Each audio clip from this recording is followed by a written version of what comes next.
Good evening, panel. Do you think that the Scottish Government should follow Westminster's lead and stop the teaching of gender ideology as fact in our schools? So the government at Westminster has introduced new guidance for consultation on sex education in England that includes, amongst other things, a ban on sex education for under 9s, but also that pupils in England should not be taught about what they call the contested theory of gender identity. Megan, as the Conservative here, what is the contested theory of gender identity? So I think this stems from the recently published Cash Review, which was a clear-cut, evidence-based report that outlined concerns relating to how gendered care was conducted in NHS England. But of course, there are similarities with NHS England and what happens up here in Scotland. Now, I spent a full week in the Scottish Parliament trying to get Scottish Government ministers to give a statement as to whether they would implement 32 recommendations of the Cash Review. So we did gender care better in Scotland. So we're making sure that young people were supported if they were experiencing gender distress. The question from Morag is about should the government follow Westminster's lead and stop the teaching of gender ideology as fact? The government has talked about the contested theory of gender identity. I'm not sure how much that means to everyone. I just wonder if you would define it for us so we can at least know what we're talking about. Absolutely. So it's age-appropriate materials in schools. So it's making sure... But what is the contested theory of gender identity? Well, I think it's the government policy, so what is it? I think it's in relation to trans ideology and gender. If you are experiencing gender distress, so that would be, you know, if it was a girl experiencing gender distress wanting to be a boy or vice versa. But I think that the move is reasonable. I think we need to be looking at something similar here in Scotland. I think we need to make sure that what we are teaching in our schools is aged-based, so we're not teaching... So do you think Scotland should follow Westminster's lead on this? I do. I do think we need to look at this seriously. And in fact, actually, in Parliament this week, I was speaking to families who've had negative impacts surrounding gender care, and that, of course, extends into our education system. So yes, we absolutely should be looking at this. OK, so just for those of you who want to know the government's definition of gender identity, the UK government calls it a contested belief.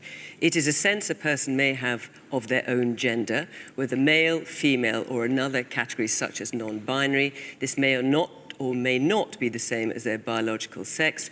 Many people do not consider that they or others have a gender identity at all, and they're saying that this is a contested belief. Do you think, Anas, that the Scottish Government should follow Westminster's lead on this? Look, I think we've got to handle this really, really sensitively because it generally impacts on people's health and well-being. I think we have to be expert-led, and that's why I welcome the Cash Review. I think the Cash Review should be implemented in full. And in terms of what happens in our classrooms, it has to be age-appropriate. Again, it has to be expert-led.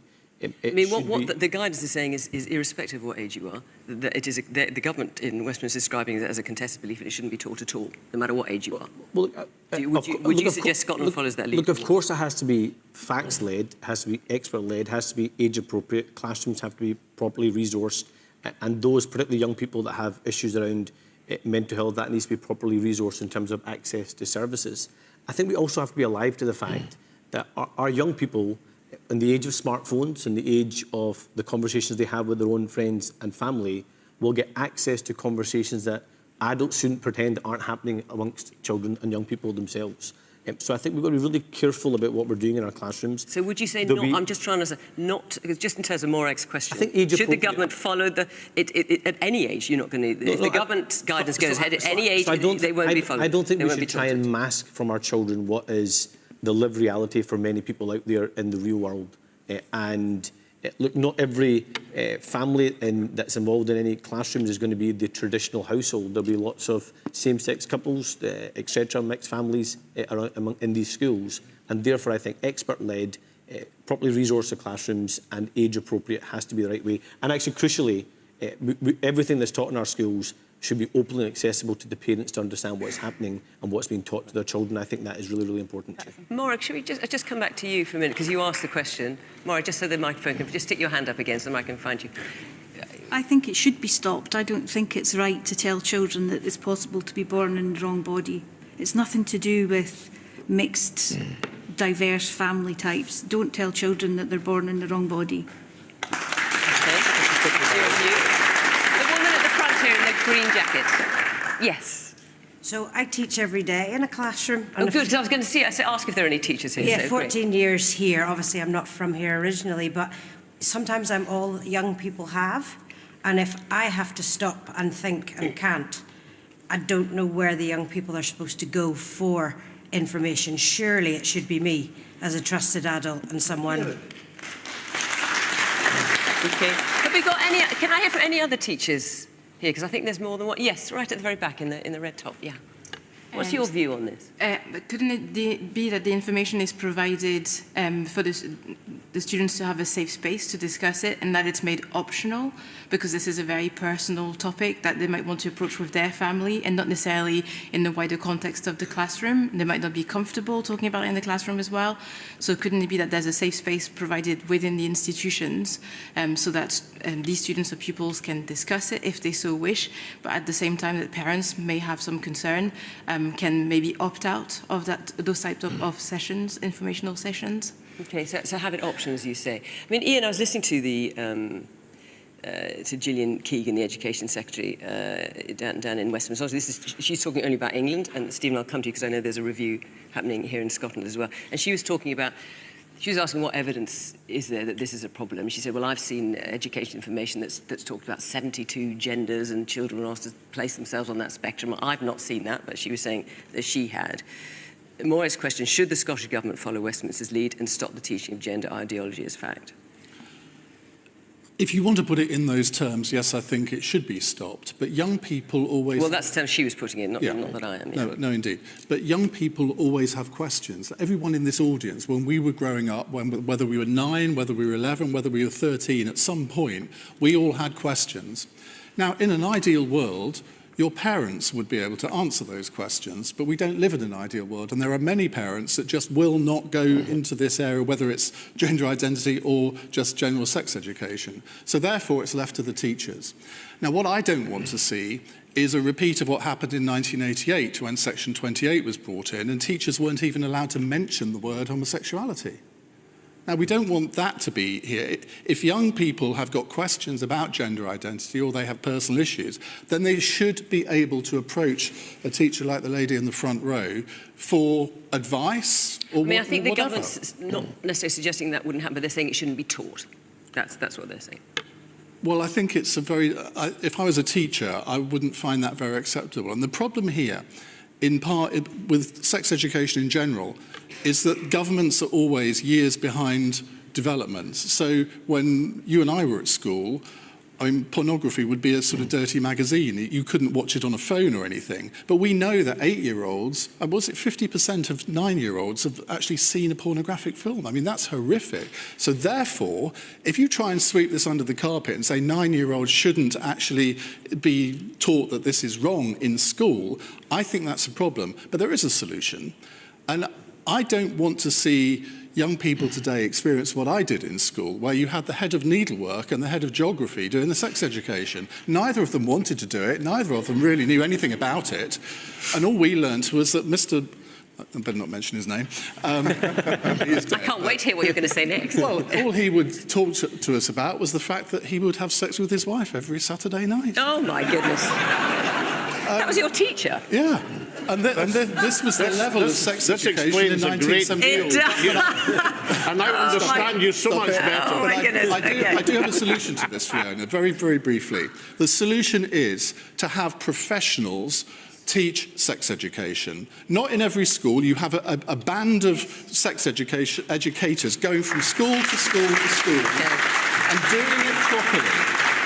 And the teachers in those schools will be very relieved. Just to reassure you, apparently I'm being told it's 50% of 13-year-olds have seen some element of pornography. Not that's that reassuring, but at least it's not 9-year-olds. Yes, the man in the blue shirt with the glasses in the middle there. I think I quite agree with what Westminster is saying. We shouldn't be playing politics with everything. We should allow children to live their life. When they get to the age of accountability, they should be able to decide what they want to be. Right, and not be discussing it in the classroom. We should, at some point, not 2-3 years, we shouldn't be pushing it to the truth. at least when they get to the age of accountability, they should be able to decipher, this is what is good for me, this is what I want to be, rather than us pushing it to What them. do you mean 18 by that, the age of accountability? 17, 18, yeah. 17, 18, something Yeah. like that. Okay, and the man right at the very back. Yeah. Yeah, I think age appropriateness is definitely a concern, but I think also we have to differentiate between discussion and taught. I'm not clear whether the proposals that it's not discussed at all. I'd be very concerned if there was no opportunity for children to discuss these things in a safe place. Okay. Stephen. So I have two very young kids, one of whom will be starting school this year. And I know for a fact that he is going to have very many questions over the years to come. I, like most parents, want to think that he's going to come and speak to his mum and dad about those big issues. But he's not. He's not going to come and speak to us about everything that's happening in the world and in his life. And what I would like to know and to have is the comfort that when he goes to school and he is around our fantastic educators, that they are empowered to be able to speak to him about the big challenges that he faces in his life. I don't know what those challenges are going to be. I don't know what his future looks like. I hope it's great, but the reality is I don't know. And the people who spend the most time with him in his life over the coming years will be the people in the schools in this city that we are sat in today. And I am confident in their judgment. And if they, as experts, feel that they should be in a position to help guide him on his journey in life and his younger brother when he goes to school too, I'm okay with that as a parent. And that might be contentious with some people. And even if you don't agree with it, you'd be okay with it. But the world's not perfect, and I would rather he was speaking to a teacher than looking at something on a smartphone and thinking that's right. Okay. Can I ask, yes, go on. can I ask though, because again, I've got a young daughter and I am genuinely concerned about the movements in terms of what's emerged following the cash review. And Stephen, I just want to know, do you support implementing the 32 recommendations of the cash review, given that it is evidence-based, given it's been led by an expert clinician? I think this is really important. We need to get this right for our young children, and I think the gentleman was right. We need to let children be children. So I unlike I think many politicians, have taken the time to read the CAS review. Can I just tell people what it is, just in case they're not familiar with it? So, just in case you're familiar with the CAS review. So, the CAS review is something brought about as a result of what was going on, particularly at within the NHS and the Tavistock Institute in London, in terms of medication, all sorts of things happening in terms of trans, and it's a gender clinic specifically. And the CAS review came up with a whole load of recommendations, 32 as you say, but what it was basically saying was that the pendulum had swung too far in terms of just handing out medication and being perhaps too quick to go for gender reassignment surgery and that kind of thing, and the pendulum needed to swing back. So when it comes to the CAS review, I've taken the time to read it. Not all the recommendations are relevant to Scotland, but that's not the main issue here.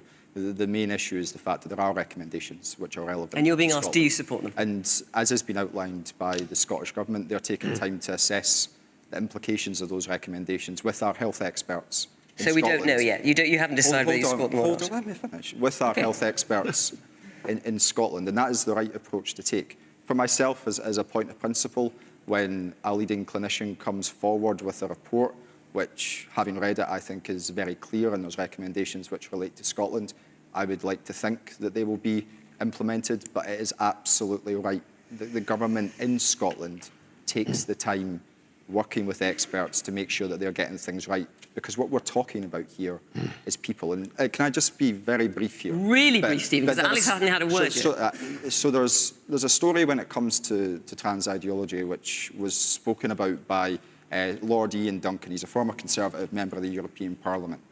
His brother died of ovarian cancer because he didn't have access to the health care that was required. Now, I hope Ian will forgive me for raising this, but he has done it publicly in the past. We are talking about a small group of people in society, and I think as a society, we should be empathetic to their needs. Alex. So just to remind you of the question. Right. Should the Scottish Government follow Westminster's lead and stop the teaching of gender ideology, as Morag is putting it, as fact? Okay, can I start on the cash review, because you've been speaking about that for Well, a no, few seconds. please start by answering the question, then you can get on to the cash review. Everybody else is not answering I know, the that's why I'm question. having at least a go with you if you can answer You're the picking on question. me by making me answer the question. Outrageous. Well, okay, on teaching in schools, can I introduce a novel concept? Perhaps we should have more faith in the professionalism of the teaching profession, right? Because the Scottish education was built on having a professional teaching service, and we should rely rather more than that. The key point in your question is actually gender identification as fact. That's the question, as fact. You should not teach gender self-selection or gender identification as fact, because clearly it's not a fact. You can't select your gender just by saying, today I've decided to be a man, or today I've decided to be a woman. You can't do that. Today, something very interesting happened. A large number of people in the Scottish Green Party were expelled for saying that sex was a biological fact. But it's ridiculous. So when we come to what's taught in schools, you can't teach gender ID as a fact. I don't mind if people discuss gender ID, and I certainly don't mind if they discuss a report that's considered and scientifically based as Hilary Cass's review. Incidentally, one of the very few government documents, which is, when you go onto the internet, it's brilliant. It's absolutely easily accessible. It tells you exactly what the main recommendations are, gives you the background to the report. I commend it to everyone. It was the issue, incidentally, Fiona, which broke the SNP Green coalition. Because when the Green Party leader in Scotland said, when presented with the Cass review, oh, it's all propaganda, which was purely a ridiculous statement. This is a scientific-based report about the best way to treat children with the genuine condition of gender dysphoria. That's what it's about. And of course, its recommendations should be followed. There are one or two which wouldn't be directly applicable to Scotland, that's true. But the bulk of the recommendations and the sense of the report, the common sense of the report, should be grabbed by politicians as at last reintroducing rationality and scientific basis to this very, very difficult debate. Okay.